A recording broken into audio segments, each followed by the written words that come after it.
왔느니라. 아멘. 우리 옆에 계신 분들, 좌우에 계신 분들 보면서 인사하겠습니다. 사랑합니다. 축복합니다. 사랑합니다. 축복합니다.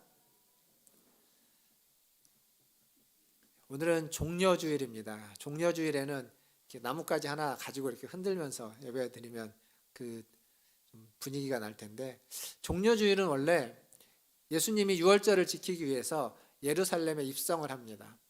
근데 그동안 예수님이 해오셨던 소식을 들은 예루살렘 사람들은 예수님을 환영하는 거죠.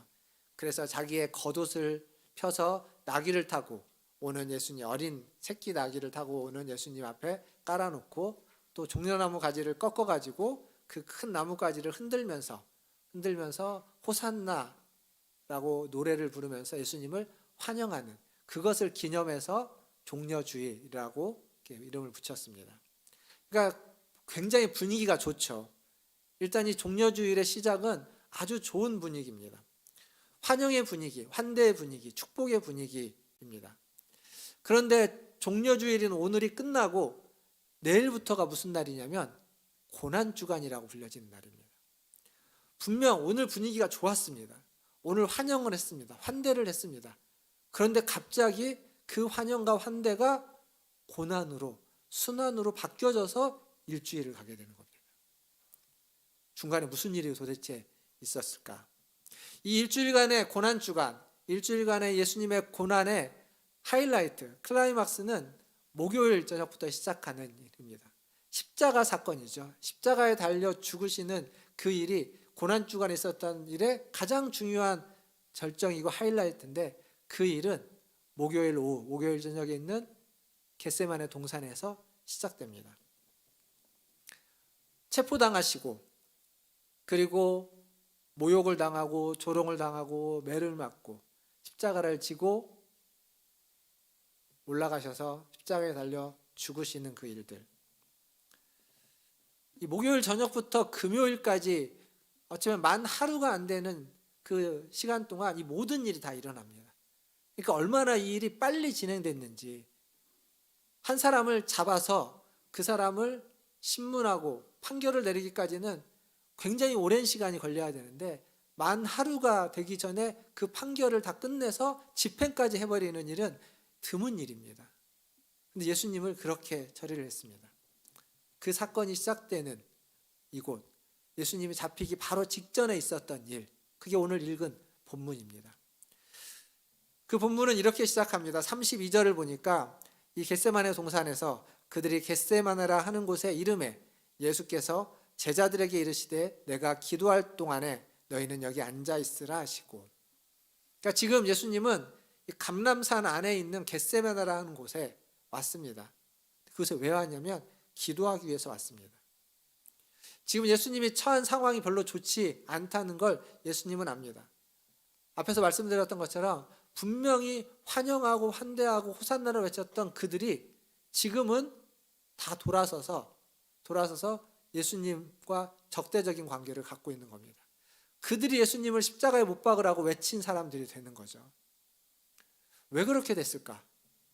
사실 이렇게 민심이 변한 이유는 예수님이 이 고난주간이라는 기간 동안 하셨던 일을 생각하면 충분히 이해가 됩니다. 예수님이 고난주간에 무슨 일을 했냐면 여러 가지 많은 일을 했지만, 고난주간에 하신 일들 주보에 보시면 문화촌 톡이 있는 부분에 종려주일과 고난주간에서 요일별로 예수님 하신 일을 간단하게 적어놨습니다.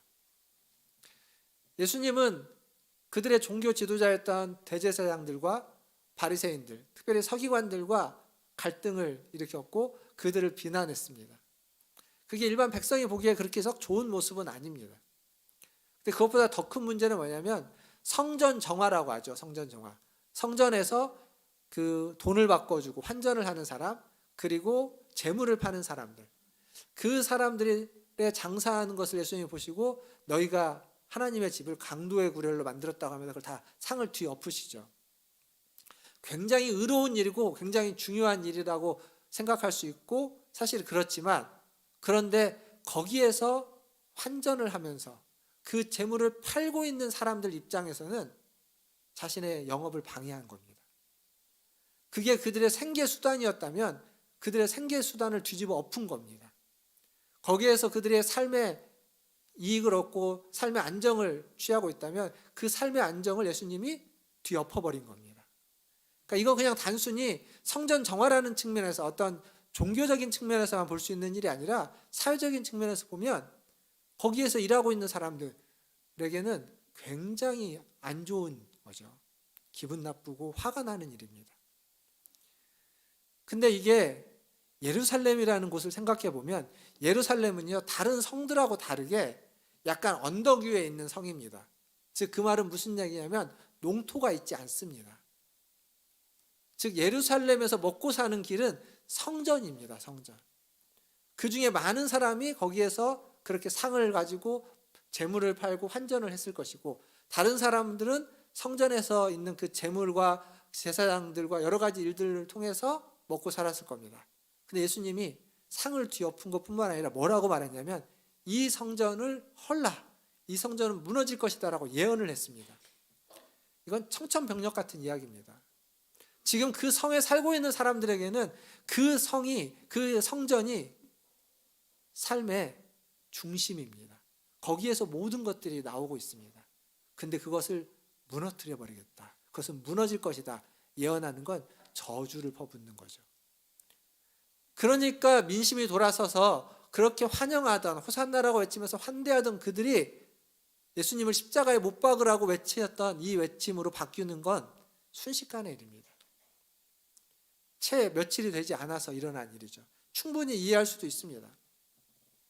원래부터 지도자들하고는 사이가 좋지 않았죠.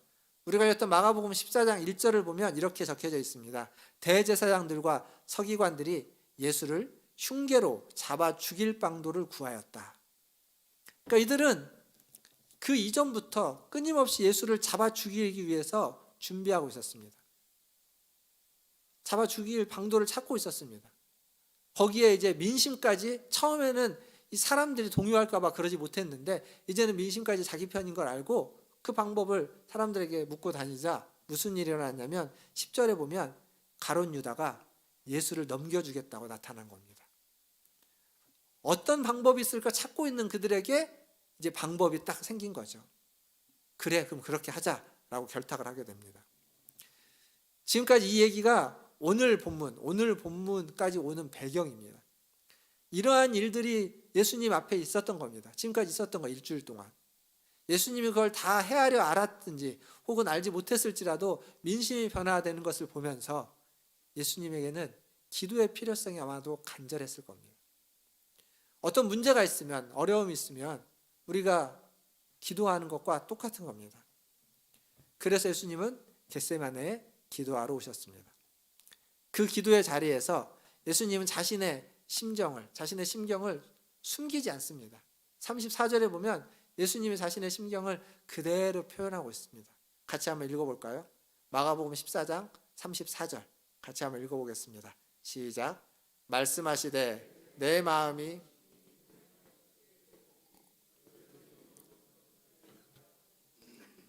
여기 보시면 내 마음이 심히 고민하여 죽게 되었다.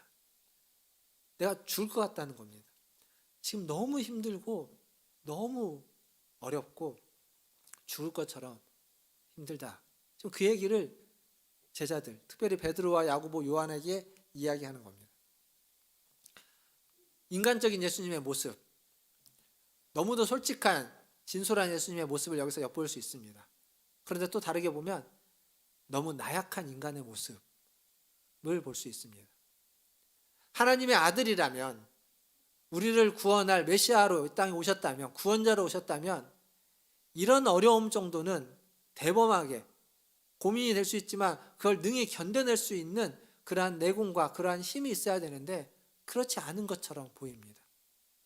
하나님의 아들이라면 이 정도는 이겨내야 되는 거 아닐까라고 생각하고 보면 예수님이 지금 그러지 못하고 있는 것으로 보입니다. 마태복음에서 예수님이 이런 말씀을 하신 적이 있습니다. 마태복음 10장 28절에 보면 이렇게 되어 있습니다. 몸은 죽여도 영혼은 능히 죽이지 못하는 자들을 두려워하지 말고 오직 몸과 영혼을 능히 지옥에 멸하실 수 있는 이를 두려워하라. 즉 너희의 생명, 너희의 목숨을 가지고 너희를 좌지우지하려고 하는 세상의 권세자들을 두려워하지 말고 너희의 몸과 너희의 영혼까지 지옥에 멸할 수도 있고 구원을 할 수도 있는 하나님을 두려워하라. 그 얘기입니다. 지금 예수님이 심히 고민하고 죽게 되었다고 할 때 이 표현은 자기를 죽이려고 하는 사람들 때문에 두려운 것이 아니라 십자가에 달린다는 것은 나무에 달린다는 것입니다. 나무에 달린다는 것은 구약에 보면 하나님으로부터 저주를 받아 버림받은 것을 의미합니다. 그러니까 지금 예수님은 십자가에 달리는 그 일이 하나님께 저주받고 하나님으로부터 버림받는다는 것을 알기에 그것 때문에 너무 힘들다는 겁니다. 그래서 저희가 이제 다음 주가 내일부터 그 새벽 기도 하지 않습니까? 특세할 때 특세 이번에 주제가 이 가상칠언입니다. 가상칠언. 가상칠언이 뭐냐면 십자가상에서 십자가에 달리셔서 예수님이 하셨던 7마디의 말씀, 7개의 말씀을 이제 하루하루 볼 것입니다. 월요일부터 금요일까지 새벽에 보고 수요일 날도 한 말씀 보고 금요일 날 성금요 예배 때에도 한 말씀 봐서 7개를 하루에 하나씩 한 예배에 한 번씩 볼 텐데 이 7개의 말씀 중에 4번째 말씀 가장 가운데에 있죠. 한 가운데에 있는 그 4번째 말씀이 뭐냐면 엘리 엘리 라마 사박단이라는 겁니다. 이게 무슨 내용이냐면 나의 하나님 나의 하나님 어찌하여 나를 버리셨나이까. 십자가에 달리셔서 지금 예수님은 하나님으로부터 버림받음을 경험하고 있습니다.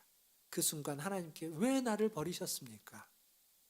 이게 예수님이 가장 두려워하고 이게 예수님이 가장 고민하고 가장 힘들어했던 겁니다. 그래서 이렇게 절규하고 있는 겁니다. 사랑하는 성도 여러분, 여러분은 어떤 것을 가장 두려워하십니까? 여러분이 가장 힘들어하는 것은 무엇입니까? 누군가로부터 어떤 다른 사람들로부터 버림받는 것, 가족들에게 버림받는 것, 아니면 어떤 일이 잘 안 되는 것, 하나님으로부터 버림받는 것. 예수님은 하나님과의 관계의 단절, 그것이 가장 두렵고 무서웠던 겁니다. 우리에게 이런 일은 절대 생겨서는 안 되는 일일 겁니다. 그리스도가 하나님으로부터 버림받는 경험을 함으로 우리가 하나님과의 관계를 회복했습니다. 다시는 이런 일이 반복돼서는 안 될 것입니다. 그러나 우리가 살다 보면 그렇지 못할 때가 있을 수도 있습니다. 사랑하는 성도 여러분, 하나님과의 관계, 수많은 두려워할 것들이 있지만 그냥 그것들보다 더 우리가 중요시하고 아니 어쩌면 그것들을 다 작은 것으로 작은 두려움으로 치부할 정도로 크게 봐야 되는 건 하나님과 나의 관계가 과연 어떠한지, 하나님과 나의 관계가 단절되어 버린 것은 아닌지, 하나님이 나를 모른다 하고 있는 그러한 삶을 내가 살아가고 있는 것은 아닌지 우리는 항상 겸허하게 돌아봐야만 합니다. 그리고 예수님이 기도를 하죠. 36절에 보면 예수님의 기도의 내용이 나옵니다. 이 기도의 내용도 한번 같이 읽어보도록 하겠습니다. 36절입니다. 시작. 이르시되 아빠 아버지여 아버지께는 모든 것이 가능하오니 이 잔을 내게서 옮기시옵소서. 그러나 나의 원대로 마시옵고 아버지의 원대로 하옵소서 하시고. 성경에 예수님이 기도한다라는 내용이 몇 군데 나옵니다. 종종 나오는데 예수님의 기도문이 나오는 데가 별로 없습니다. 예외적으로 요한복음 17장에 가면 대제사장의 기도라고 해서 예수님의 기도문이 아주 길게 나옵니다. 이건 아주 예외적인, 요한복음에는 예외적인 게 여러 가지 있는데 그 중에 아주 예외적인 겁니다. 거기를 제외하면 예수님의 기도문이 나오는 데가 없습니다. 여기가 유일합니다. 분명 예수님이 기도했다고 하는데 다른 데는 기도했다고만 나오지 어떻게 기도했는지 무엇을 가지고 기도했는지 모르는데 여기 나옵니다. 여기 보면 이 기도문 아빠 아버지여 라고 시작하는 기도문에서 예수님이 뭘 강구하고 있는 걸까요? 예수님이 기도하는 내용의 중요한 포인트가 뭡니까? 이 잔을 내게서 옮겨주시옵소서. 이게 중요한 포인트인가요? 그렇게 기도하고 있습니다. 모든 것이 가능한데, 아버지께는 모든 것이 가능한데, 그렇다면 이 잔을 내게서 옮겨주십시오. 근데 예수님의 기도의 포인트는 이게 아닙니다. 아버지가 이걸 할 수 있다는 걸 압니다, 이런 겁니다. 근데 그게 나의 원인데 내 원대로 하지 말고 아버지의 원대로, 아버지의 뜻대로 하십시오 라고 하는 이 기도의 포인트는 이 뒤에 있습니다. 아버지의 뜻대로 하십시오. 내 뜻대로 하지 말고 당신의 뜻대로 해주십시오. 그 뜻에 따르겠습니다. 그 뜻에 순종하겠습니다. 그 뜻을 받들겠습니다. 이게 이 기도의 포인트입니다. 사실 우리는요, 우리 모두는 생각이 있고 경험이 있고 그리고 뜻이 있습니다. 원하는 게 있습니다. 필요도 다 다릅니다. 그리고 그건 다른 사람은 모릅니다. 내가 가장 잘 알고 내가 가장 잘할 수 있고 그리고 내가 가장 잘 이야기하고 만들어낼 수 있는 것들입니다. 근데 그런 나의 뜻과 나의 생각과 나의 경험과 나의 가치를 내려놓고 하나님의 뜻을 따른다라는 게 말은 쉽지만 사실 그렇게 쉬운 게 아닙니다. 생각해 보시죠. 다른 사람, 인간관계에서 내 뜻을 다 포기하고 저 사람의 뜻을 따른다라고 할 때 굉장히 큰 문제가 따릅니다. 이 사람이 믿을 만한 사람인가? 내가 원하는 게 뭔지는 아나? 저 사람이 원하는 건 뭐지? 저 사람의 뜻은 뭐지? 저 사람은 어떤 사람이지? 뭘 하려고 하지? 알아야 될 게 너무도 많습니다. 그것도 모르고 그냥 내 모든 걸 맡기면 사기당하기 십상입니다. 사기꾼들은 그걸 속이는 거죠. 자기가 믿을 만한 사람이 돼서 속여가는 겁니다. 그러니까 결국 믿음이라는 것은, 기독교 신앙이라는 것은 어떤 의미에서 하나님께 나의 모든 걸 맡기는 것, 그런 모험이고 그런 도전입니다. 그분이 믿을 만한 사람이기에, 그분이 신뢰할 만한 분이기에 맡기는 거죠. 하지만 그럼에도 불구하고 여전히 도전이고 믿음이 모험입니다.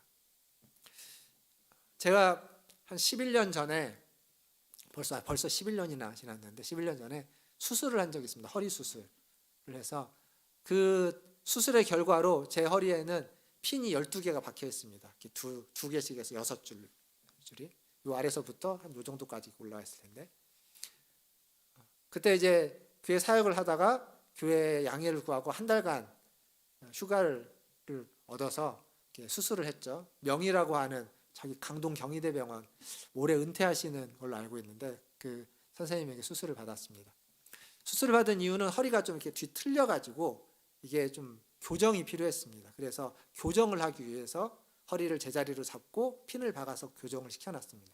근데 거기에서 무슨 수술을 하냐면, 수술 이름이 두 가지인데 제가 하나는 기억이 안 나고 기억나는 게 쇠기골절술이라는 건데, 그게 뭐냐면 척추 뼈를 깨는 겁니다. 멀쩡한 뼈를 깨가지고 요만큼 잘라내서 떼어서 버려버리고 그 떼어낸 부분을 이렇게 해가지고 거기를 이제 핀으로 박아서 고정시키는 거죠.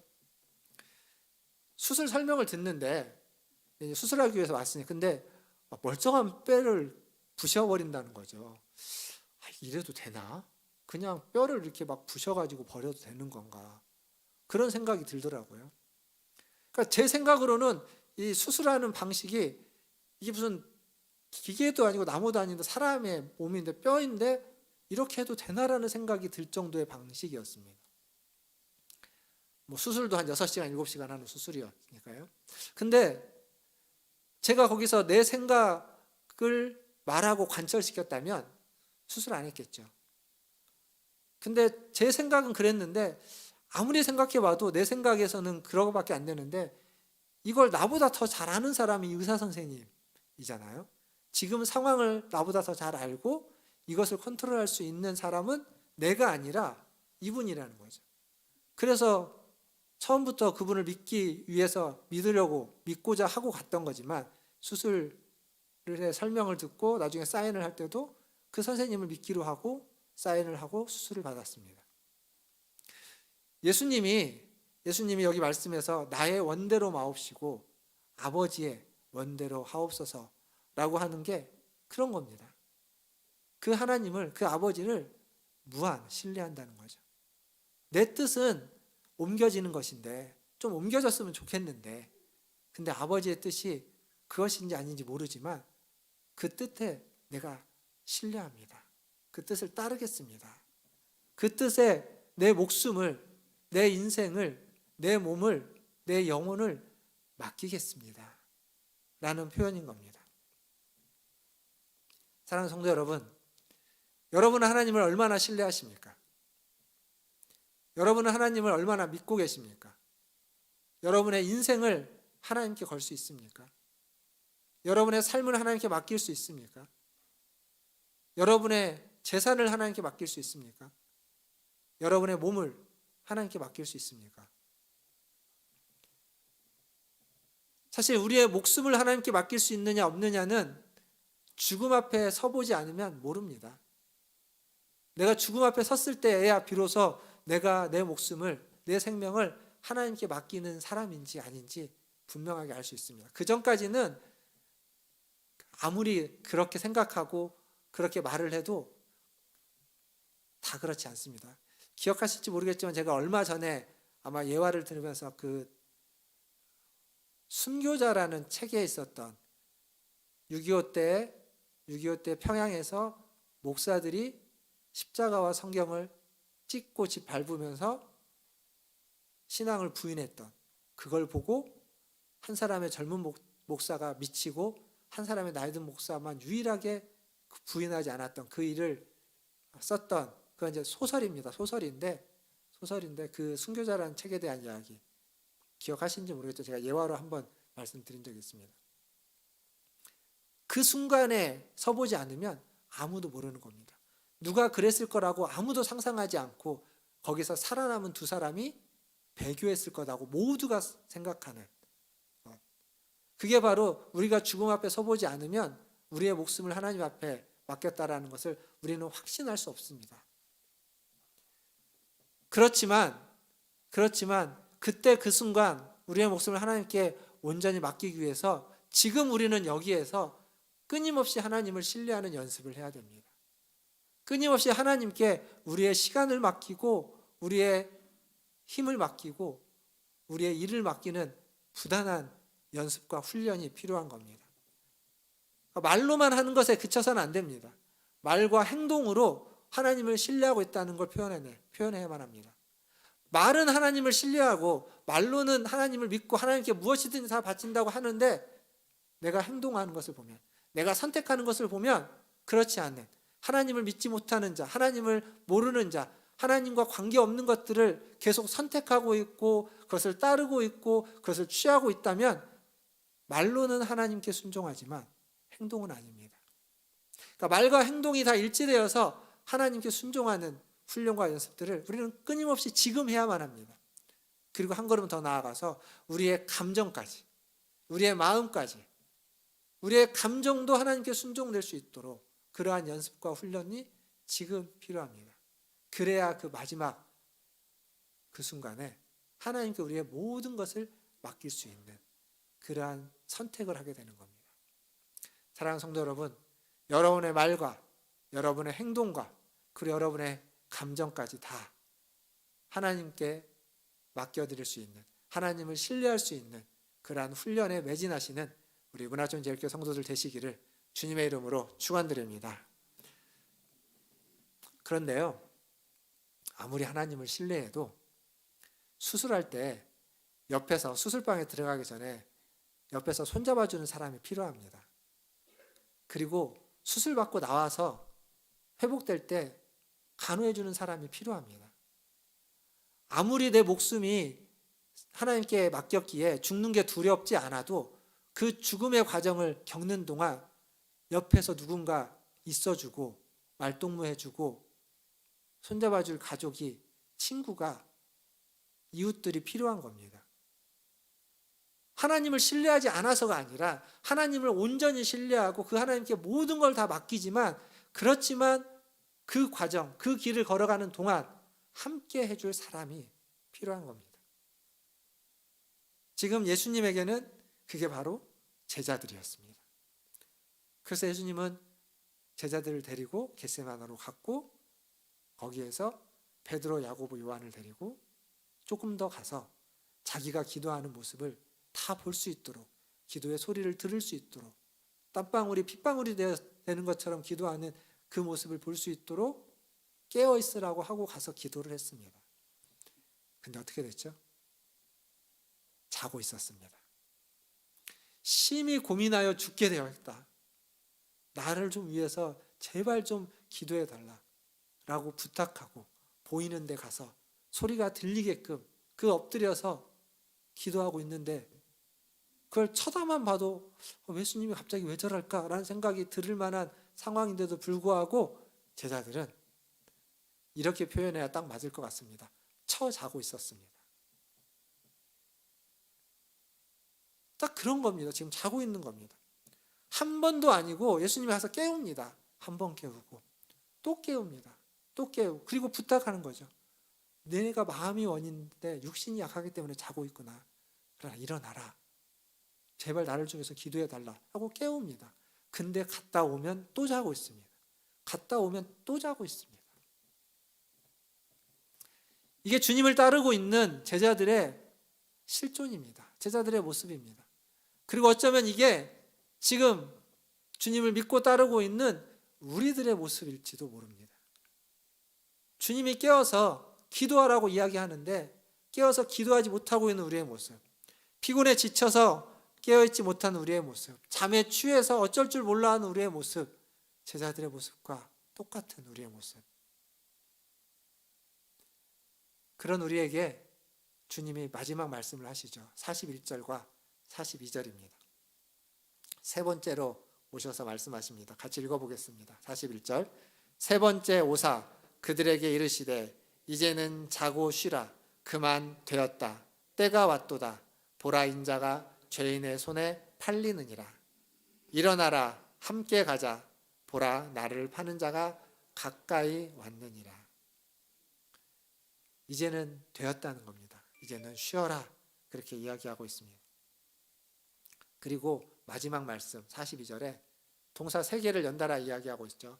일어나라, 함께 가자, 그리고 보라. 이렇게 이야기합니다. 지금 제자들은 비몽사몽입니다. 피곤에 쩔어 있습니다. 부탁을 해도 깨어나지 못합니다. 왜냐하면 그들의 일상이 피곤하기 때문입니다. 그들의 삶이 피곤하기 때문입니다. 어쩌면 그들의 삶에, 그들의 일상에서 모든 게 너무 과했기 때문일지도 모릅니다. 마치 우리의 삶에서 우리가 보통 과잉되다고 이야기하죠. 너무 많은 것들을 행하기 때문에 우리도 피곤한지 모르겠습니다. 현대인은 사실 굉장히 해야 될 게 너무 많습니다. 그래서 그것들을 다 하려면 몸이 10개여도 부족할 겁니다. 그러니까 항상 과하게 무엇인가를 하고 있고 항상 피곤하고 항상 지치고 항상 힘듭니다. 코로나 때문에 어떤 면에서는 코로나 때문에 할 수 있는 일이 없었을 때, 이렇게 밖에 외출이 좀 절제되고 금지되었을 때, 그때 아마 결핍이라는 걸 좀 느껴봤을 겁니다. 이거 해야 되는데 못하네. 어떻게 하지? 근데 그거 안 해도 별로 큰 일이 그렇게 일어나진 않았습니다. 근데 반대로 그 일은 그렇지만 이 외출을 못하면서 내부적으로 있으면서 또 새로운 과잉이 생겼죠. 그게 뭐냐면 택배로 뭐 물건을 받는 거, 배달시키는 거, 그리고 집에서 TV를 보고 핸드폰을 가지고 영상을 보고 하는 이 일들이 이전보다 더 과하게 많아졌습니다. 그러니까 현대 사회는 무엇이 됐든 계속 과잉된 사회입니다. 넘쳐나는 사회예요. 올해 생각해 보시면 올해 얼마 전에 대선이 있었죠. 그리고 6월 1일 날은 지방선거가 있습니다. 그래서 지금 대선 전부터 시작해서 지금 계속 정치 얘기가 끊임없이 너무 과하게 많이 언론에서 이야기하고 있습니다. 사실 정치 얘기는요, 신문 기사가 안 되는 게 제일 좋습니다.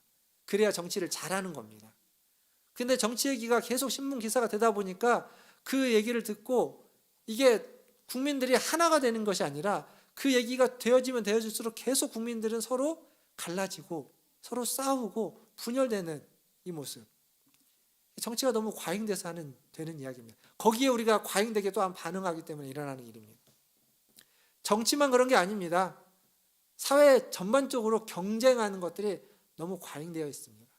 학생들은 공부로, 직장인들은 일로, 사업하는 사람은 사업의 속공으로 조금 더 많이, 조금 더 높이, 조금 더 풍성하게, 조금 더 편리하게 끊임없이 경쟁하고 끊임없이 그 경쟁을 좀 더 조금 더 하고 있습니다. 그러다 보니까 과잉되게 그것을 하다 보니까 정말로 중요한 일, 우리의 목숨을 걸고 우리의 인생을 걸고 우리가 마지막에 섰을 때 꼭 해놔야만 하는 정말로 중요한 일에 관심을 가질 수 있는 시간이 없습니다. 여유가 없습니다. 그래서 그게 뒤로 밀려지는 겁니다. 지금 주님은 일상의 피곤에 쩌들어서 과잉된 그들에게 일어나라, 그 자리에서 이제 일어나라, 거기에서 일어나라 라고 손잡고 뭐라고 얘기하냐면 나와 함께 가자 라고 하는 거예요. 나와 함께 가자. 이제 거기에서 일어나서 나와 함께 가자.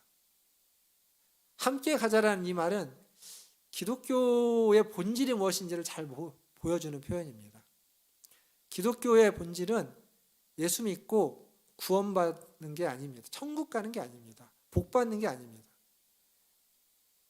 기독교의 본질은 예수 믿어서 그분과 함께 사는 겁니다. 그게 천국인 겁니다. 하나님과 함께 사는 겁니다. 그리고 그분을 닮아가는 것. 그게 기독교의 본질입니다. 그 외에 다른 것들은요, 다 지엽적인 겁니다.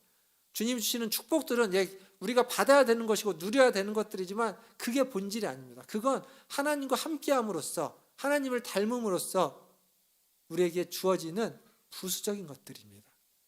그 부수적인 것들을 위해서 중요한 메인을 놓쳐서는 안 되는 거죠. 꽝 잡는 게 매라고 하죠. 꽝 잡는 게 그러니까 꽝을 잡기 위해서는 수단과 방법을 가릴 필요가 없다. 뭐가 잡기만 하면 된다. 이게 실용주의지만 성경은 그렇게 이야기하지 않습니다. 정도를 걸으라고 이야기하는 겁니다. 정도를. 지쳐 쓰러져 있는 제자들에게 이제 일어나라, 나와 함께 가자라고 하는 거죠. 그 주님의 손을 잡고 그 주님과 함께 걸어가야만 하는 겁니다. 근데 이제 그리고 이어지는 마지막 말이 보라였습니다. 보라. 근데 이 보라는 뭘 보라는 거냐면 우리가 읽었던 말씀 42절 뒤에 부분에 나를 파는 자가 가까이 왔다. 근데 그 앞에 보면 인자가 죄인의 손에 넘겨진다. 그러니까 나를 잡아갈 자, 죄인들, 내가 팔려갈 때가 됐다. 이건 약간의 충격요법입니다. 지금 앞에 보면 예수님이 자기가 이제 팔려간다고 할 때 베드로가 절대 그럴 수 없습니다. 내가 다 맡겠습니다라고 했죠.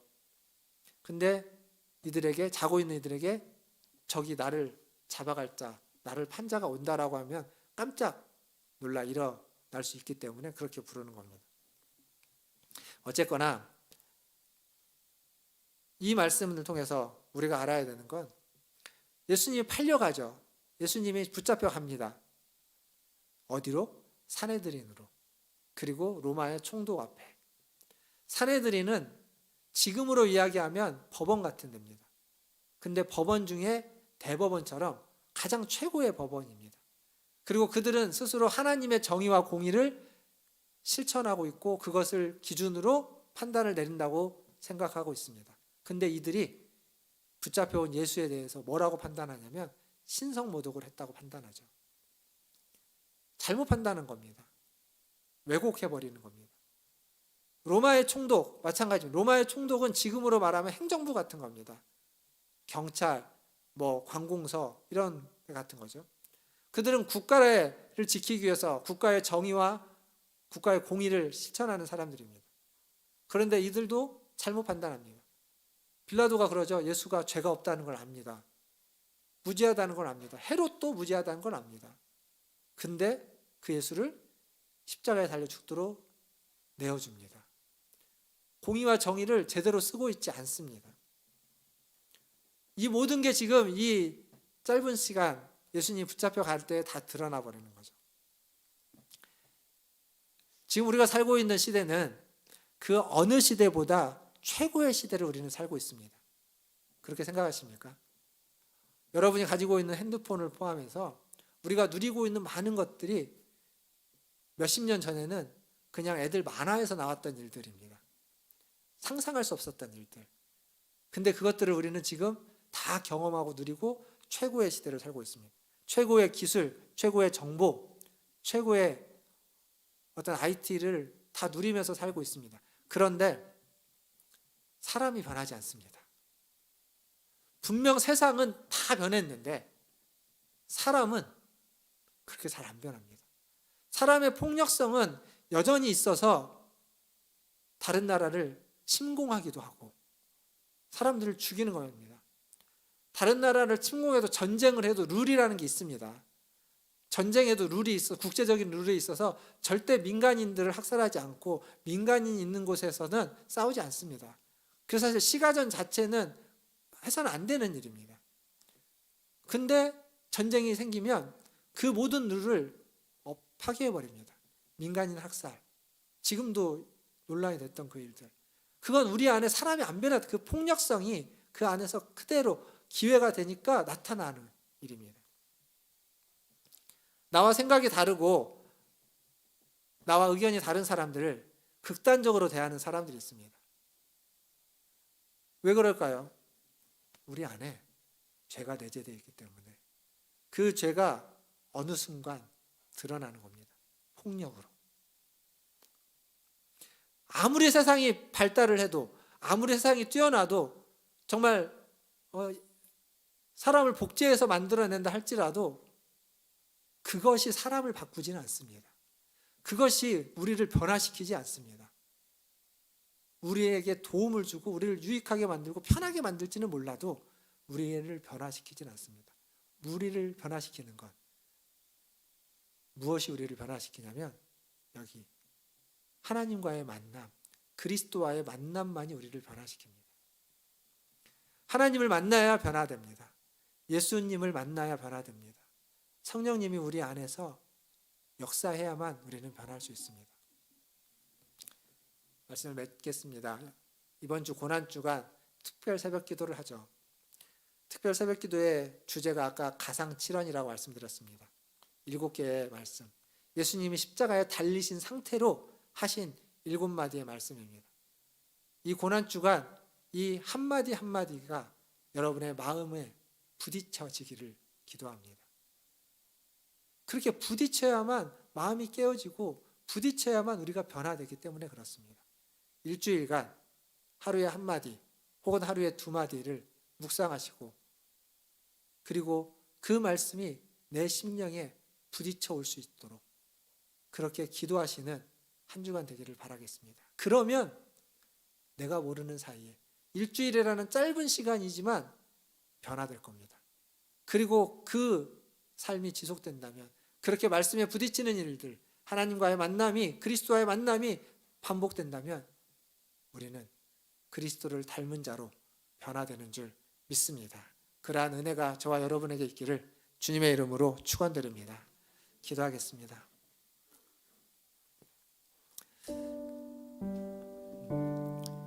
기도하실 때 말씀을 생각하시며 기도하면 좋겠습니다. 종려주일 주님을 환대했지만 곧 고난의 자리로 그 십자가에 달려 행하시는 7마디의 그 유언의 말씀들, 그 말씀들이 나의 마음에 새겨지고 나를 변화시키고 나를 새롭게 하는 그러한 말씀이 될 수 있기를 위해서 기도하시고 그렇게 이 한 주간 하나님 앞에 나아오는, 하나님 앞에 기도하는 내가 되게 해달라고 우리 같이 한 목소리로 기도하며 나아가겠습니다.